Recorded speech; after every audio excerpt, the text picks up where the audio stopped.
bon, qu'on souffle un peu. Et j'ai peut-être demandé à Bertrand Billard, s'il veut bien venir nous rejoindre, du groupe WMH, de nous faire un petit retour.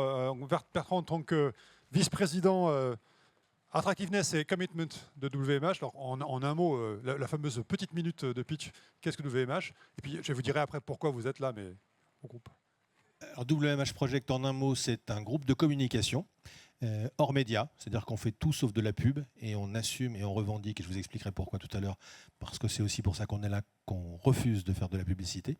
Pourquoi? Parce qu'on croit qu'aujourd'hui, ce qui manque le plus dans nos sociétés, c'est du lien social, qui permet de nourrir des projets, des idées, mais là aussi, je dirais pourquoi on est là aujourd'hui. Mais donc ce groupe-là s'est créé il y a 30 ans aujourd'hui. Alors, ce n'est pas créé comme un groupe, c'est comme une aventure humaine d'entrepreneurs qui ont eu des envies de faire se rencontrer des gens et construire des choses ensemble. Donc, on a développé des métiers de l'événementiel, on développe des métiers de design d'espace, on développe des métiers digitaux, bien évidemment. Donc, on fait en sorte que des publics puissent s'adresser les uns aux autres pour construire des projets.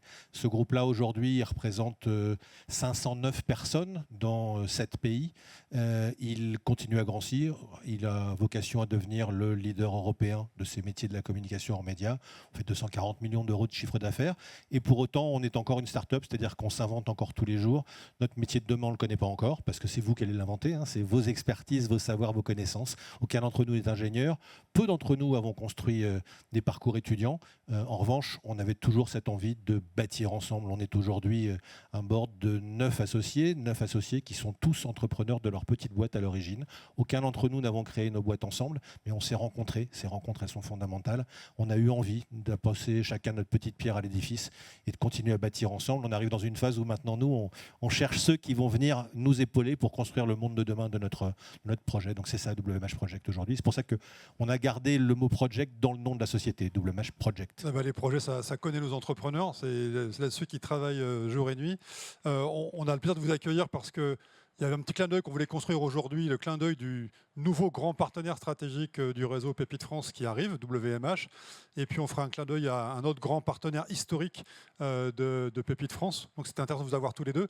En un mot, quel est votre sentiment après avoir écouté les premiers groupes, les premiers entrepreneurs que vous nous découvrez, parce qu'on a beaucoup discuté de vos valeurs, de vos intentions et de ce que nous faisions dans l'entrepreneuriat étudiant, mais quand vous avez entendu maintenant concrètement les jeunes entrepreneurs, qu'est-ce qui vous séduit, qu'est-ce qui vous interpelle? D'abord, je suis impressionné. Forcément, je suis impressionné parce que j'y vois énormément d'intelligence et d'envie, et que c'est quand même les deux mots qui sont le début d'une belle histoire. Être intelligent et être intelligent, c'est pas forcément la longueur de vos cursus, hein, c'est la façon que vous avez, dans tous ceux que j'ai vu passer sur cette scène, la façon que vous avez de relier une aspiration, un rêve, d'être des poètes encore, et ça j'aime beaucoup l'expression, en même temps que vous êtes des artisans ou des paysans de vos solutions. Ça, c'est la première chose que je trouve formidable dans ce que j'ai vu aujourd'hui. Vous avez une énergie qui est dingue, ne la perdez jamais. J'ai 60 ans depuis 24 heures et je continue à me considérer encore comme un access entrepreneur. Donc cette énergie-là, il faut la penser, il faut la faire, et vous l'avez.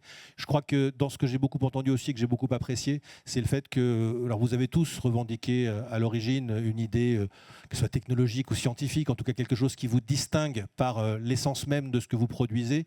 Moi, ce que j'aime beaucoup, c'est l'usage que vous allez en faire. Parce qu'en fait, toute belle idée, elle est formidable, mais elle ne sert à rien si elle n'a qu'une valeur économique, et beaucoup d'entre vous vont être confrontés à cette problématique qui est de justifier, de développer la valeur économique pour pouvoir porter les investissements dont vous aurez besoin. On va vous demander aussi de la valeur durable en termes d'engagement RSE, en termes de productivité. Bon, tout ça, c'est des choses qui sont absolument indispensables, votre valeur scientifique, votre valeur économique, votre valeur culturelle, mais pensez à ne jamais oublier la valeur d'usage, celle pourquoi vous faites ça. Une entreprise aujourd'hui, ne partez pas trop vite dans le schéma de penser que c'est une structure, un esprit d'entrepreneur, c'est un projet. Et vous devez rester, et vraiment je vous incite à le faire, vous devez rester en mode projet. On a beaucoup parlé de liens et de fait de se rencontrer, de s'associer.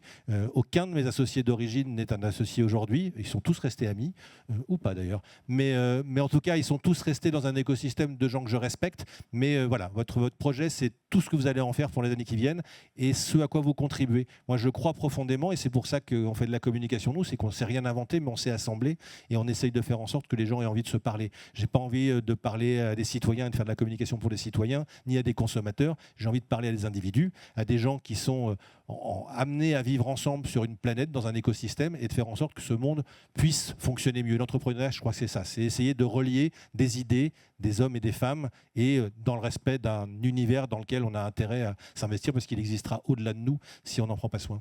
Merci beaucoup, et on est ravis de vous faire rejoindre le réseau Pépite. Et moi aussi, et hâte de rencontrer vos projets sur le terrain. On est présent dans pas mal de villes, donc on vous croisera partout où vous êtes. Oui, c'est Lyon, Marseille, Bordeaux, voilà.